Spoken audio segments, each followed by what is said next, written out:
গতকাল বিজেপির জয়ের ঘোষণা হওয়ার পরে ফাইল লোপাট বা নষ্ট হওয়ার আশঙ্কায় কিন্তু মুখ্য সচিব তিনি নির্দেশ জারি করেন এবং নবান্ন সহ সমস্ত সরকারি অফিসে শুরু হয় কড়া নজরদারি। গতকালের পর আজও কিন্তু সেই একই ছবি, নবান্নের 5টি গেটের পাহারায় রয়েছে কেন্দ্রীয় বাহিনী।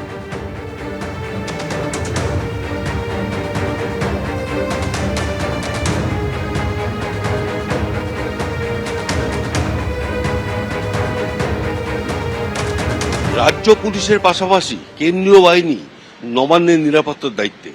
আমরা প্রতিটা গেটে, নবান্নের যে 5টি গেট রয়েছে, প্রতিটা গেটেই কিন্তু নিরাপত্তা বাহিনী, কেন্দ্রীয় নিরাপত্তা বাহিনী তারা নিরাপত্তা দিচ্ছে এবং নবান্নে যারা ঢুকছে এবং যারা বেরোচ্ছে তাদের প্রত্যেকের কাগজপত্র, ব্যাগ, ফাইল, আই কার্ড সবকিছু চেক করছে এবং তারপর ঢুকছে এবং এমনকি মিডিয়ার মানুষদেরও সমস্ত কিছু দেখা হচ্ছে।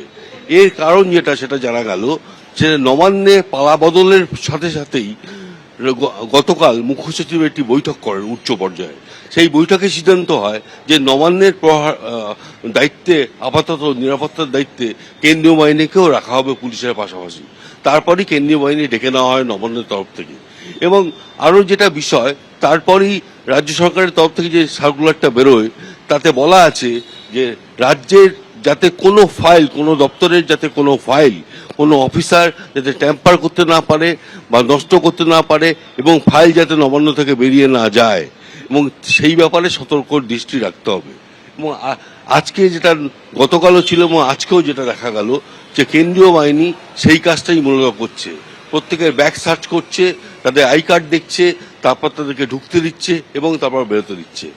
এরা শপথ গ্রহণ অনুষ্ঠান শেষ না হওয়া অবধি নবান্নের নিরাপত্তার দায়িত্বে থাকবে। ক্যামেরায় জয়ন্ত বেরার সাথে সুমন ঘরাই, এবিপি আনন্দ, কলকাতা। পশ্চিমবঙ্গে গেরুয়া ঝড় খড়কুটোর মতো উড়ে গেল তৃণমূল কংগ্রেস। 15 বছর পর ফের এ রাজ্যে হলো পালাবদল। 2/3 বেশি সংখ্যাগরিষ্ঠতা নিয়ে সরকারে আসছে বিজেপি। অঙ্গ কলিঙ্গর পর এবার বঙ্গ রাজ্যে প্রথমবার বিজেপি ক্ষমতা এলো। ঘরের মাঠ ভবানীপুরে মমতা বন্দ্যোপাধ্যায়কে হারালেন শুভেন্দু অধিকারী। ভবানীপুরের সঙ্গে সঙ্গে নন্দীগ্রামেও জিতলেন শুভেন্দু অধিকারী। 2021-এ নন্দীগ্রামে মমতা বন্দ্যোপাধ্যায়কে পরাজিত করেছিলেন তিনি। মোট 19 জন মন্ত্রী ভোটের ময়দানে ধরাশায়ী হলেন এই 2026-এর বিধানসভা নির্বাচনে। শূন্যের গেরো কাটিয়ে বিধানসভায় খাতা খুলল সিপিএম এবং কংগ্রেস। ভয় নয় ভবিষ্যৎ, বদলা নয় বদলের বার্তা দিলেন প্রধানমন্ত্রী।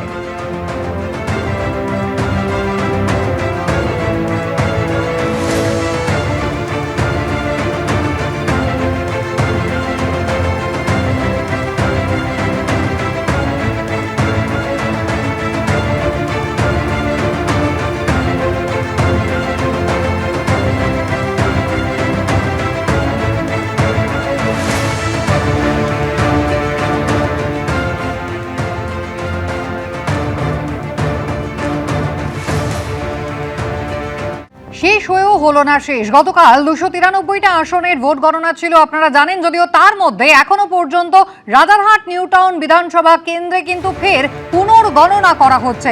কথা বলতে সরাসরি আপনাদের নিয়ে যাব, রুমা পাল আমাদের প্রতিনিধি রয়েছেন আমাদের সঙ্গে। রুমা, তুমি যেমনটা বলছিলে যে একেবারে শেষ 3 রাউন্ড, সেই গণনা বাকি ছিল, এখনো পর্যন্ত কি আপডেট রয়েছে?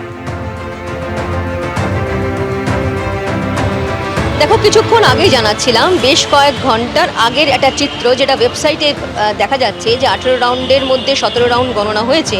সেখানে তৃণমূল কংগ্রেসের তাপস চট্টোপাধ্যায় তিনি পেয়েছেন 1,06,250টি ভোট এবং 323 ভোটে এগিয়ে রয়েছেন।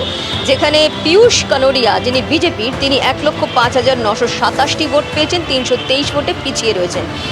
জানিয়ে রাখি যে পোস্টাল ব্যালটের রিকাউন্ট হচ্ছে এবং লাস্ট 3 রাউন্ডের পুনর্গণনা চলছে। কেন? কারণ তৃণমূল কংগ্রেসের তরফ থেকে প্রার্থী যিনি রয়েছেন তাপস চট্টোপাধ্যায়, তিনি দাবি করেছিলেন যে পুনর্গণনা হোক, কারণ তাদের বক্তব্য যে তারা জিতছে এবং যেহেতু 10 থেকে 12,000 তারা লিড দেবেন, এমনটা তাদের বক্তব্য। তাদের অভিযোগ যে এটা আবার রিকাউন্ট করা হোক, কারণ বিজেপিকে জেতানো হচ্ছে, এমনটা কিন্তু তারা অভিযোগ করেছেন। অন্যদিকে অবশ্যই বিজেপির তরফ থেকেও জানানো হয়েছে যে তারা রিকাউন্ট যখন হচ্ছে তারা জিতছে।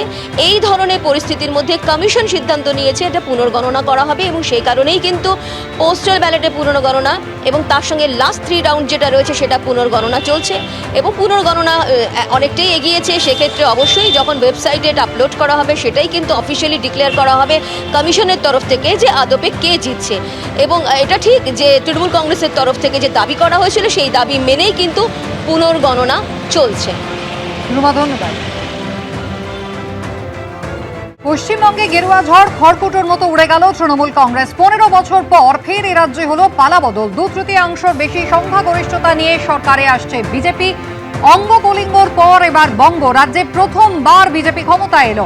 ঘরের মাঠ ভবানীপুরে মমতা বন্দ্যোপাধ্যায়কে হারালেন শুভেন্দু অধিকারী। ভবানীপুরের সঙ্গে সঙ্গে নন্দীগ্রামেও জিতলেন শুভেন্দু অধিকারী। 2021-এ নন্দীগ্রামে মমতা বন্দ্যোপাধ্যায়কে পরাজিত করেছিলেন তিনি। মোট 19 জন মন্ত্রী ভোটের ময়দানে ধরাশায়ী হলেন এই 2026-এর বিধানসভা নির্বাচনে। শূন্যের গেরো কাটিয়ে বিধানসভায় খাতা খুলল সিপিএম এবং কংগ্রেস। ভয় নয় ভবিষ্যৎ, বদলা নয় বদলের বার্তা দিলেন প্রধানমন্ত্রী।